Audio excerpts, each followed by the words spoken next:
Welcome, and congratulations on your appointment to the Civil Service Board.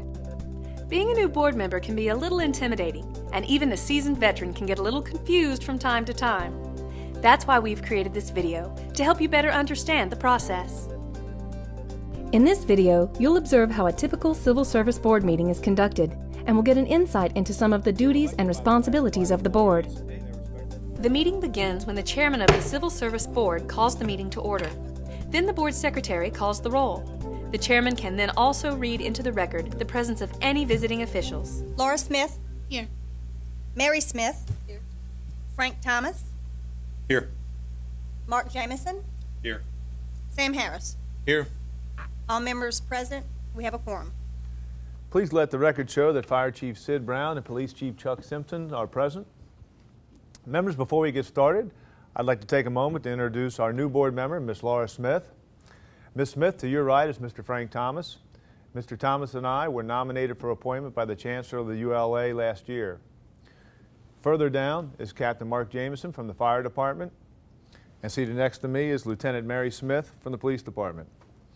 Lieutenant Smith and Captain Jameson were elected by the classified employees of their respective departments, and their terms expire within next year, if I'm not mistaken.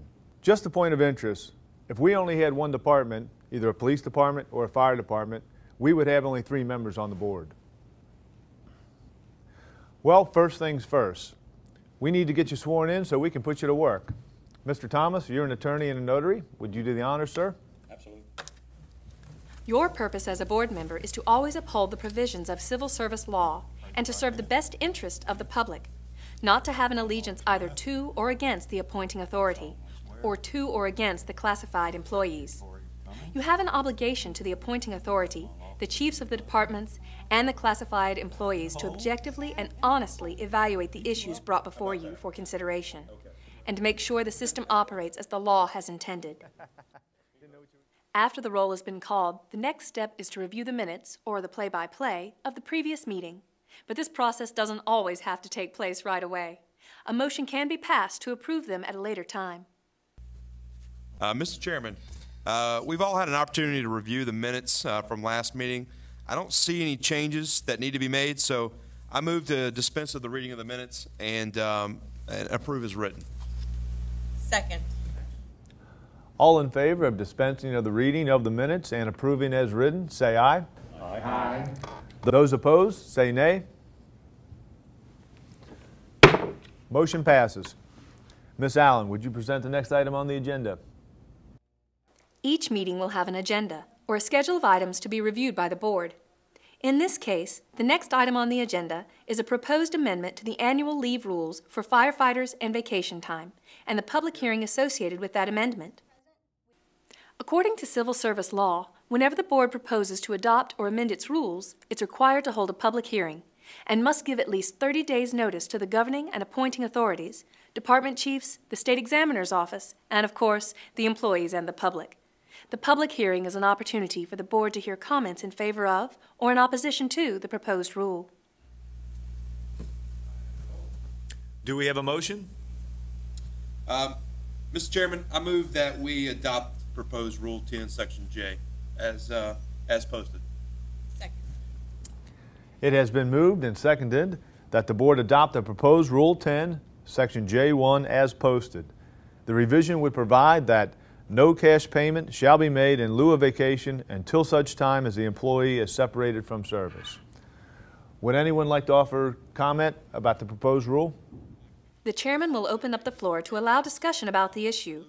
Board members are allowed to voice their opinions and comments, which will be entered into the record. Members may speak in favor of a proposal or in opposition to a proposal. Any member can second a motion, including the chairman. Visiting officials and members of the public may also voice their opinions about the issue. And also, correspondence from the state examiner's office should be read into the minutes so that those in attendance know what they recommend. Once all discussion has taken place and all correspondence has been read into the record, it's time to vote. Well, is there any further discussion of the proposed rule? All in favor of adopting Rule 10, Section J1 as posted, no cash payment shall be made in lieu of vacation until such time as the employee is separated from employment, say aye. Aye. Those opposed, say nay. Nay. Let the record show that Rule 10, Section J1, no cash payment shall be made in lieu of vacation until such time as the employee is separated from service, was adopted. 4 yeas, 1 nay. Any motion put to a vote passes with a majority. In the case of our 5-member board, that means any motion needs 3 votes to pass. Once old business, like our previous example, has been dealt with, the board moves on with the agenda, new business. An example may be the approval of personnel action forms, such as new hires within a fire department. Civil service law requires the appointing authority to report to the board any appointment, employment, or disciplinary action within 15 days of action. The personnel action form is a document that simplifies the reporting of personnel actions. The board's review and approval does not signify its agreement with the action. It simply means that the board finds the action to be in compliance with the law. Before an employee is made permanent in a new position, he has to prove that he is able to perform the job satisfactorily. The employee is given between 6 months to a full year to show that he can do the job. This period is referred to as the working test. Fire Chief Sid Brown has presented 1 personnel action form reporting the probational appointment of Johnny Hines as firefighter. Mr. Hines passed the firefighter exam in January. The board certified his name and score to the appointing authority 3 months ago, so Mr. Hines was eligible when the appointment was made. Do I have a motion? Mr. Chairman, I move that we approve the personnel action of Mr. Hines' probational appointment as firefighter. I second. It has been moved and seconded that we approve the probational appointment of Johnny Hines. Is there any discussion? At this point, the meeting is open to board members and visiting officials for discussion. In this case, the would-be firefighter, Johnny Hines, does not yet have his firefighter certification. One of the board members objects due to the lack of certification, but proposes a secondary motion. Mr. Chairman, if I could, I'd like to make a secondary motion that we order the appointing authority to correct the appointment and submit a personnel action form indicating that Mr. Hines was employed as a firefighter recruit on the effective date. I second. A secondary motion has been made and seconded to order the appointing authority to correct the appointment of Mr. Hines as a firefighter recruit on the effective date of his appointment. Is there any discussion? Hearing none, all in favor of the secondary motion say aye. Aye. Aye. All opposed say nay. Nay. Nay. Is there any further discussion on the main motion? All in favor of the main motion to approve Mr. Hines' probational appointment as firefighter, say aye. All opposed, say nay. Nay. Nay.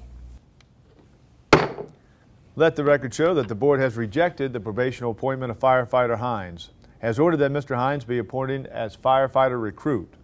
Chief, please have the appropriate form filled out and completed and submitted for acceptance by the board at its next meeting. Are there any other personnel action forms that have been reported for our review and approval? Police Chief Simpson has submitted a personnel action on Police Communications Officer Francis Jacobs. Police Communications Officer Jacobs was suspended without pay for 1 calendar day, and the reasons are stated. The effective date of action was June 12th. Is there a motion on the personnel action form on the Police Communications Officer Francis Jacobs? Mr. Chairman, I move we accept the personnel action form reporting the 1-day suspension of Police Communications Officer Jacobs. I second.